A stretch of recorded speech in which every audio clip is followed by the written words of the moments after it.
வணக்கம். இன்னைக்கு நாம ஒரு ஆச்சரியமான கதைய பத்தி பார்க்க போறோம். வெறும் 16 வயசுல, ஆமா 16 வயசுல உலகத்தை சுத்தி வந்த ஒரு தமிழ் பெண்ணோட கதை இது. அவங்க பேரு மேகலை. முனைவர் தஞ்சை பா. இறையரசன் அவங்களோட குறிப்புகளை வச்சு மேகலையோட அந்த அசாதாரணமான பயணத்தை பத்தி இப்போ நாம தெரிஞ்சுக்கலாம். வாங்க. சரி, இந்த கேள்வியிலிருந்தே ஆரம்பிக்கலாமே. 16 வயசுல உலக பயணம் போன ஒரு தமிழ் பொண்ண பத்தி நீங்க இதுக்கு முன்னாடி எங்கேயாச்சும் கேள்விப்பட்டிருக்கீங்களா? யோசிச்சு பாருங்க. இல்லையா? அப்போ தயாராயிருங்க. ஏன்னா இந்த கதை உங்களை நிச்சயமா மெய் சிலிர்க்க வைக்கும். சரி, மணிமேகலையோட கதை எங்கிருந்து தொடங்குது தெரியுமா? ரொம்ப சுவாரஸ்யமான விஷயம் என்னன்னா, ஒரு பெரிய காப்பியம் எங்க முடியுதோ அங்கிருந்து தான் இவங்களோட கதை தொடங்குது. அவங்களோட ஆரம்பகால வாழ்க்கை துறவரத்தை நோக்கி தான் போயிட்டு இருந்துச்சு. வாங்க, அதோட பின்னணி என்னன்னு முதல்ல பாத்திரலாம். தமிழ் இலக்கியத்துல ஐம்பெரும் காப்பியங்கள் இருக்கு. அதுல சிலப்பதிகாரத்தையும் மணிமேகலையையும் இரட்டை காப்பியங்கள்னு சொல்வாங்க. ஏன்னா இது ரெண்டும் ஒன்னோட ஒன்னு தொடர்புள்ளது. இளங்கோ அடிகள் எழுதின கண்ணகியோட கதை தான் சிலப்பதிகாரம். அதோட தொடர்ச்சி தான் சாத்தனார் எழுதின மணிமேகலையோட கதை. அதாவது பூம்புகார் நகரத்துல கோவலனுக்கும் மாதவிக்கும் மகளா பிறந்தவ தான் மணிமேகலை. சிலப்பதிகாரம் படிச்சவங்களுக்கு இந்த கதை தெரியும். கோவலனோட சோகமான முடிவுக்கு அப்புறம் மாதவி உலக வாழ்க்கையே வெறுத்து தன் மகள் மணிமேகலையும் துறவற வாழ்க்கைக்கு அர்ப்பணிச்சிடுறாங்க. ஆனா அவங்களோட அந்த அமைதியான துறவற வாழ்க்கையில ஒரு பெரிய திருப்பம் வரப்போகுது.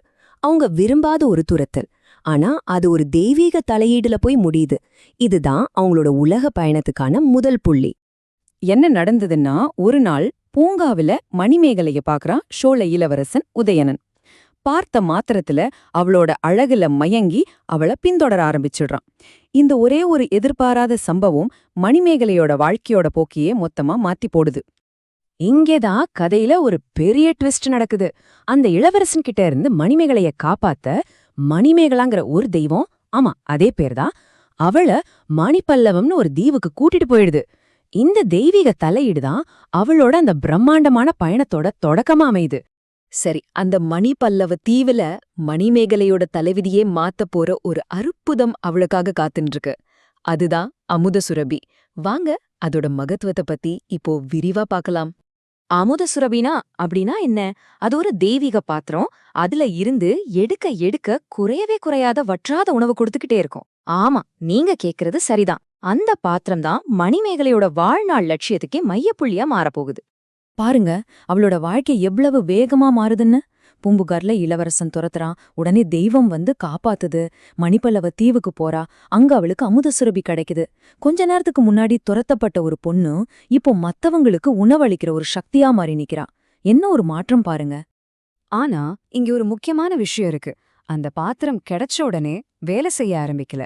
அடங்கவே அடங்காத பசியால வாடிட்டு இருந்த காயசண்டிகைங்கிற ஒரு பெண்ணுக்கு அவ முதல்ல சாப்பாடு போட்டப்போதான் அந்த பாத்திரத்தோட சக்தி வெளிப்பட ஆரம்பிக்குது. அப்ப பாருங்க, ஒரு சின்ன கருணைச் செயல்தான் இவ்ளோ பெரிய அற்புதத்தையே தொடங்கி வச்சிருக்கு. இப்போ அமுத சுரபியும் கையில கிடைச்சாச்சு. இனிமே அவளோட பயணம் ரொம்ப சுலபமா இருக்கும்னு நீங்க நினைக்கலாம். ஆனா இல்லவே இல்ல. அதுக்கப்புறம்தான் அவ இன்னும் கடுமையான சோதனைகளை சந்திக்கிறா. ஆனா அந்த சோதனைகள் தான் அவள ஒரு உலகளாவிய நோக்கத்துக்காக ஊருமாத்துது. அவளுக்கு வந்த சோதனைகள்லாம் சாதாரணமானதே இல்ல. முதல்ல காயச்சண்டிகையோட உருவத்தாவ எடுக்க, அதனால ஒரு பெரிய குழப்பம் வந்துருது. அந்த குழப்பத்துல இளவரசன் கொல்லப்படுறான். பழி யாரு மேல விழுது? மணிமேகலை மேல. இதனால கோபமான ராணி அவள ஜெயில்ல போட்டு சித்திரவதை பண்றாங்க. ஆனா இவ்ளோ நடந்த பிறகும் அவளோட நல்ல குணத்தை புரிஞ்சுக்கிட்ட சோழ மன்னன் அவள விடுதலை பண்ணிடுறான். சிறையிலிருந்து வெளியே வந்ததும் அவளோட வாழ்க்கையோட நோக்கம் இன்னும் தெளிவாயிடுது.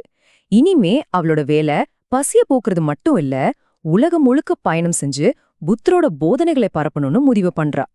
அவங்க நினைச்ச மாதிரியே செஞ்சு காட்டுறாங்க. அவங்களோட பயணம் தமிழ்நாட்டோட நிக்கல. கப்பல் ஏறி சீனா, கடாரம், அதாவது இன்னைக்கு நாம சொல்ற மலேசியா, அப்புறம் சிங்கப்பூர், ஜாவா, பாலி, சுமத்ரான்னு பல நாடுகளுக்கு போறாங்க. அங்க எல்லா இடத்துலயும் அமுத சுரபியா வச்சு பசிப்பிணிய போக்கி அறநெறியையும் பரப்புறாங்க.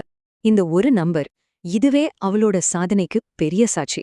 16, வெறும் 16 வயசுல அறிவும் அறமும் கொண்ட ஒரு தமிழ் பெண்ணா இந்த உலக பயணத்தை அவங்க தொடங்குறாங்க. இது எவ்ளோ பெரிய விஷயம்னு யோசிச்சு பாருங்க. உண்மையிலே பிரமிப்பா இருக்கு. அப்போ அவங்களோட கதை ஒரு காப்பிய நாயகியோட முடிஞ்சு போயிடல, இல்லவே இல்ல. காலப்போக்குல அவங்கள ஒரு தெய்வமாவே மக்கள் கொண்டாட ஆரம்பிச்சாங்க. ஒரு காப்பிய நாயகியா இருந்தவங்க அறத்தோட தெய்வமா உயர்ந்தாங்க. ஏன்னா அவங்க போன எல்லா நாடுகளிலும் மக்கள் அவங்கள ரொம்ப மதிச்சாங்க. அவங்களோட கருணைக்காகவும் ஞானத்துக்காகவும் அவங்கள போற்றி புகழ்ந்தாங்க.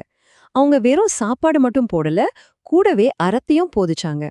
அதனாலதான் அவங்களுக்கு அந்த அளவுக்கு ஒரு உயரிய மரியாதை கிடைச்சது. ரொம்ப ஆச்சரியமான விஷயம் என்ன தெரியுமா? ஆயிரக்கணக்கான வருஷங்கள் கழிச்சும் அந்த வற்றாத உணவு பாத்திரத்தோட உலகத்தையே சுத்தி வந்த அந்த இளம் பெண் மணிமேகலை இன்னிக்கும் ஒரு தெய்வமா வழிபடப்படுறாங்க. அவங்களோட கதை இன்னிக்கும் உயிர்ப்போட இருக்கு. சரி, இந்த விளக்கத்தோட இறுதியில உங்ககிட்ட ஒரு கேள்வியை நான் விட்டுட்டு போறேன். ஒரு காப்பியத்தோட நாயகி பல ஆயிரம் வருஷங்களுக்கு அப்புறமும் இன்னைக்கு ஒரு தெய்வமா வழிபடப்படுறாங்கன்னா அதுக்கு என்ன காரணமா இருக்கும்? அவங்களோட கருணையா, அவங்க கடைபிடிச்ச அறநெறியா, இல்ல அவங்களோட அந்த அசைக்க முடியாத மன உறுதியா? நீங்க என்ன நினைக்கிறீங்க? யோசிச்சு பாருங்க. முனைவர் தஞ்சை பா. இறையரசன்